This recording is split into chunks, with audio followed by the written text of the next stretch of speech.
வணக்கம் விவாஸ், welcome to Karuveppilaisamayal. என்ன வரிசையாக ஸ்வீட்டே பார்த்துருந்தா போர் அடிக்கிறது இல்லை. உங்களுக்கு போர் அடிக்குதோ இல்லையோ, எனக்கு போர் அடிக்குது. ஏன்னா ஸ்வீட்டே சாப்பிட்ணுன்னா நம்மளுக்கு ஸ்வீட் பிடிக்காது. அதனால் இப்போ காரம் பண்ண போகிறேன். என்னோடய ஃபேவரைட் என்னது அது? மிக்சருக்கு என்னென்ன வேணும் எல்லாமே பண்ணணும் இல்லையா? ஸோ ஒரே வீடியோவில் நீங்கள் எல்லாமே பொறுமையாக கற்றுக்கலாம். ஃபஸ்ட்டு நான் என்ன பண்ண போகிறேன், காரா பூந்தி. அதுக்கு நான் என்ன பண்ணியிருக்கேன், ஒரு கப்பில் கடல மாவு எடுத்திருக்கேன்னா இதை அப்படியே போட்டுற போகிறேன். அதுக்கப்புறமா ஒரு அரை கப்பு அரிசி மாவு எடுத்திருக்கேன். இது நீங்கள் அரை கப்புக்கு இல்லைன்னா 1/4 கப்பு கூட போட்டுக்கலாம், போகிறோம். ஏன்னா நான் கொஞ்சமாக கார்ன்ஃப்ளவர் போட போகிறேன். 1/4 கப்பு அரிசி மாவு போட்டிருக்கேன்.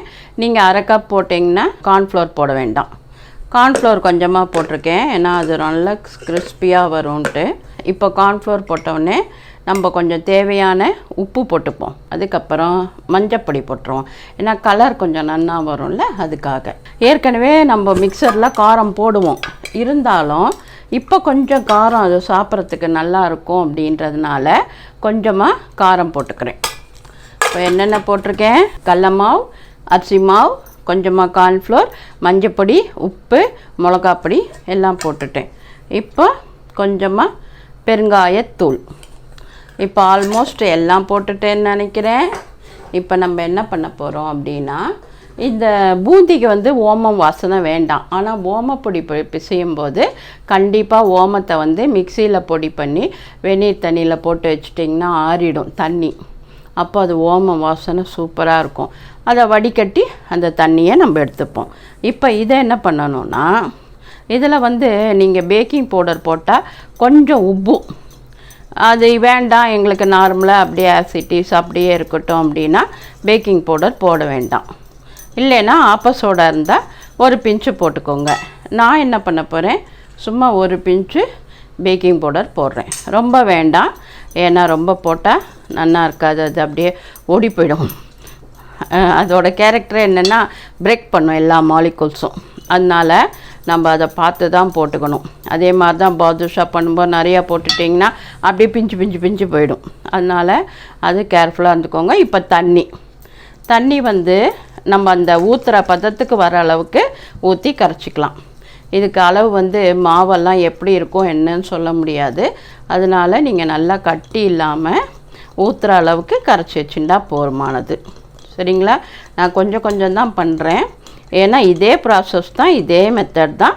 நீங்கள் 1/2 கிலோ வேணும்னாலும் அந்த மாதிரி ஒரு பாத்திரம் எடுத்துட்டு அந்த பாத்திரத்தில் அளந்து போட்டு நீங்கள் பண்ணிக்க வேண்டியது தான். அதை நல்லா இந்த மாதிரி கரைக்கணும். அப்போ தான் உங்களுக்கு கட்டி முட்டி இல்லாமல் உங்களுக்கு க்ளீனாக இருந்தால் தான் உங்களுக்கு ஊற்றுறதுக்கு. இந்த பாருங்கள், இந்த பதம் இருந்தால் போதுமானது. அந்த ஊற்றுற பதம் இருக்கணும். இந்த பாருங்கள், இப்படி இருந்தால் போகிறோம். கொஞ்சம் திக்காக தான் போட்டுக்க போகிறேன், ரொம்ப தண்ணி வேண்டாம். ரொம்ப தண்ணியாக இருந்ததுன்னு வச்சுக்கோங்க எண்ணெய் குடிக்கும். அதனால் நம்ம என்ன பண்ணுவோம், இந்த பதத்தில் நம்ம நிறுத்திடுவோம். சரிங்களா? இப்போ நம்ம என்ன பண்ணணும், எண்ணெய் வச்சு இதை போட்டு எடுக்கணும்.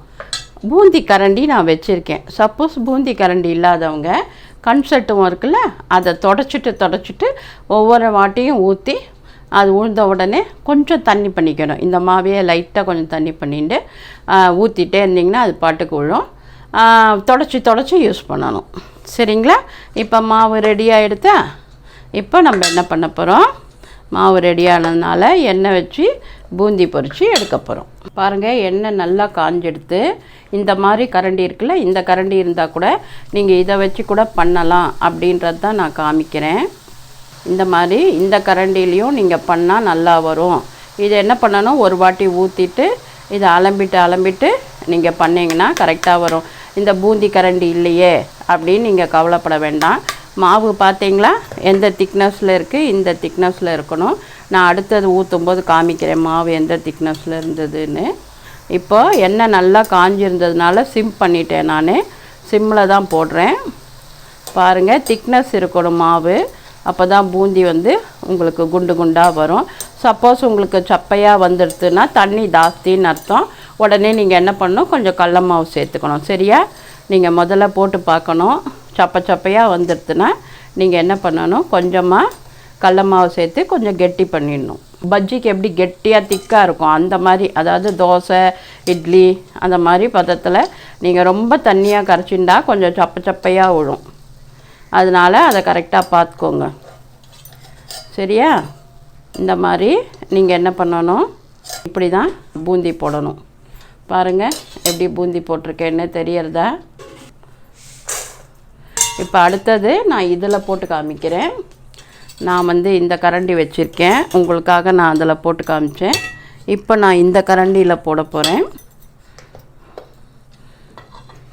பாருங்கள் மாவு எவ்வளோ திக்காக இருக்குதுன்னு. இந்த மாதிரி ஊற்றிக்கோங்க. அப்போ தான் உங்களுக்கு உழ தனித்தனியாக போகும், ஒன்றோட ஒன்று ஒட்டாது. அழகாக பூந்தியும் பெருசாக வரும்.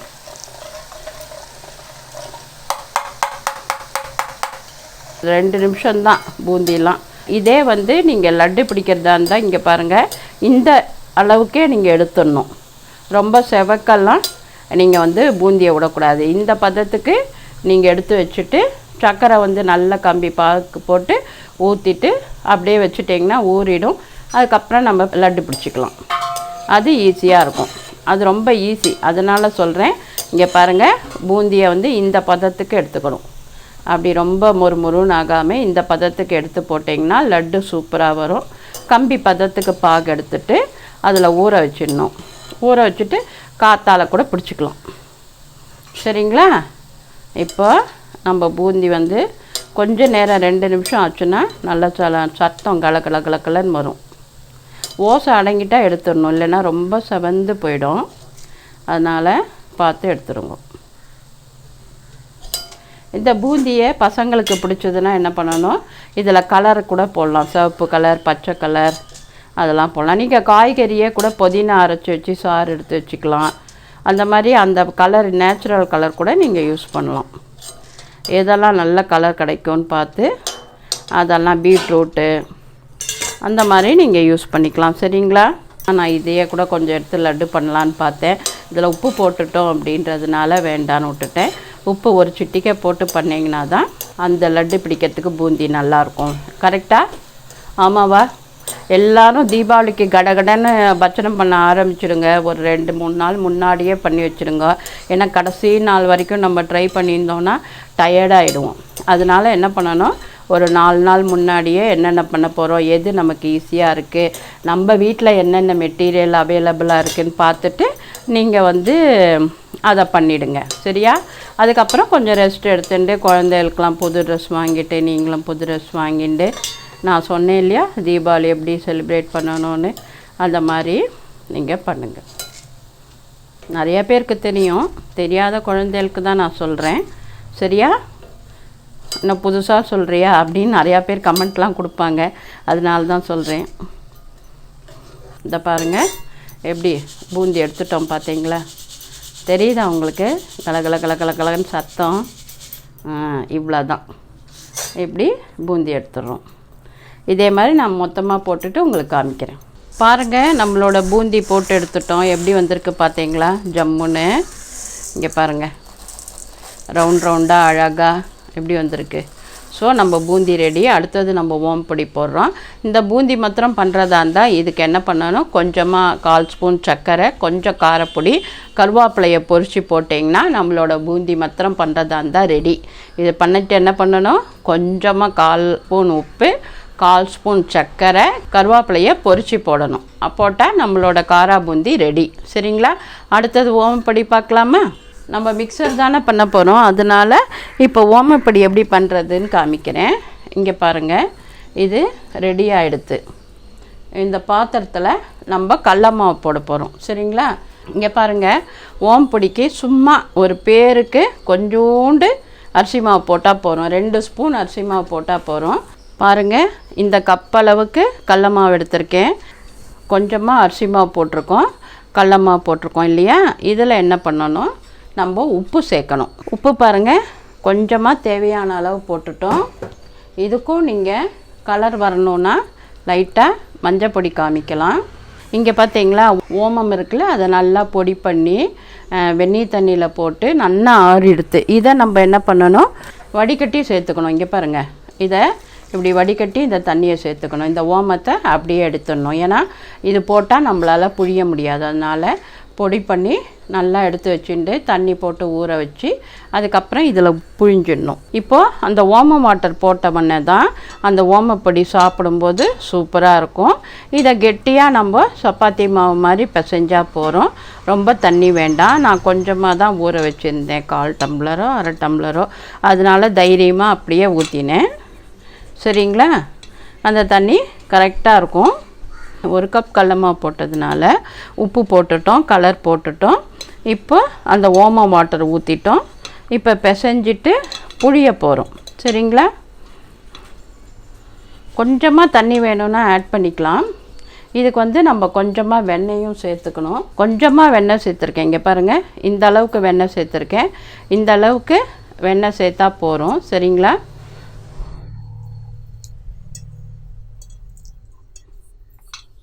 அப்போ தான் அந்த வழிக்கிண்டு நல்லா புழிய வரும். இல்லைன்னா கெட்டியாக இருக்கும், கஷ்டமாக இருக்கும் நமக்கு புழியறது. அதோ சமயத்தில் கரகரப்பாக நல்லா வரும் வெண்ணெய் போட்டால். அதை மறக்காமல் சேர்த்துக்கோங்க.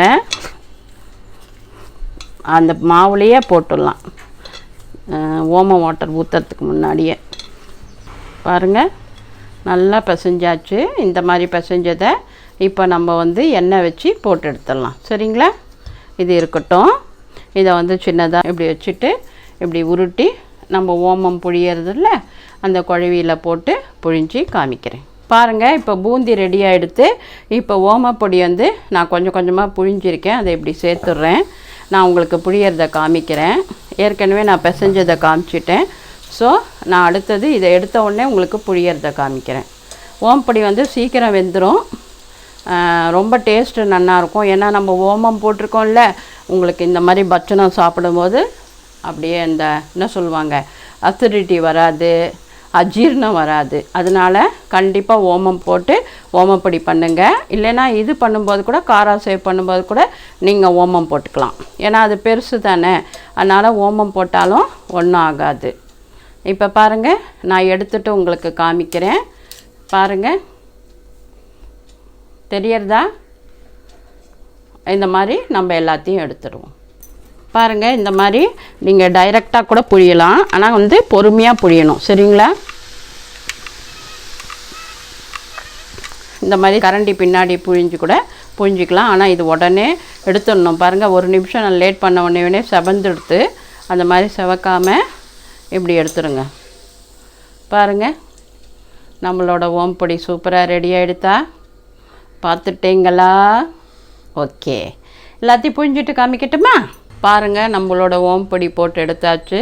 ஆல்மோஸ்ட் நான் இது 2 தான் போட போகிறேன். வேணும்னா நீங்கள் என்ன பண்ணலாம், கார சேவ், ரிப்பன் பக்கோடா எல்லாம் கொஞ்சம் கொஞ்சம் போட்டு அப்புறம் நான் இப்போ காமிக்கிறதெல்லாம் பொரிச்சு போட்டிங்கன்னா நம்மளோட மிக்சர் ரெடி. இதோ இப்போ இருங்க, நான் இது 2 தான் உங்களுக்கு பண்ணுறதுக்கு இன்றைக்கி காமிச்சிருக்கேன். மற்றெல்லாம் அநேகமாக எல்லாருக்கும் தெரியும்.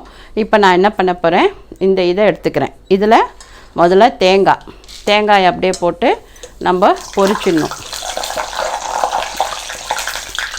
கொஞ்சம் தண்ணி இருந்திருக்கு போல இருக்குது, அதான் வெடிக்கிறது. இந்த தேங்காய் வந்து பொரிஞ்ச உடனே அடுத்தது நம்ம என்ன பண்ணணும், ஒவ்வொன்றா பொரிக்கணும். கொஞ்சம் கொஞ்சமாக தான் பொரியும், கொஞ்சம் பொறுமையாக இருக்கணும் நீங்கள்.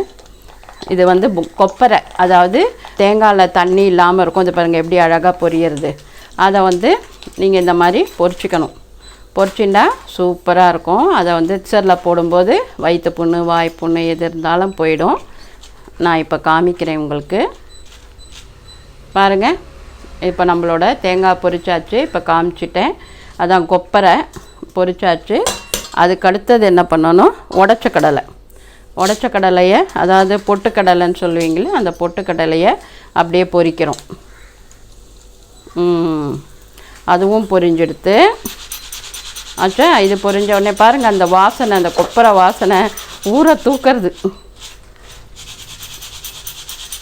அவ்வளோதான். இப்போ நம்ம பொட்டுக்கடலையும் பொரிஞ்செடுத்து அதுக்கு அடுத்தது இங்கே பாருங்கள், நான் அவல் வச்சுருக்கேன். அவலும் வேர்க்கடலையும் வச்சுருக்கேன். அவலை முதல்ல போட்டுடுறேன். சரிங்களா? அவல் பொரிஞ்ச உடனே நம்ம வேர்க்கடலையை பொரிச்சிடலாம்.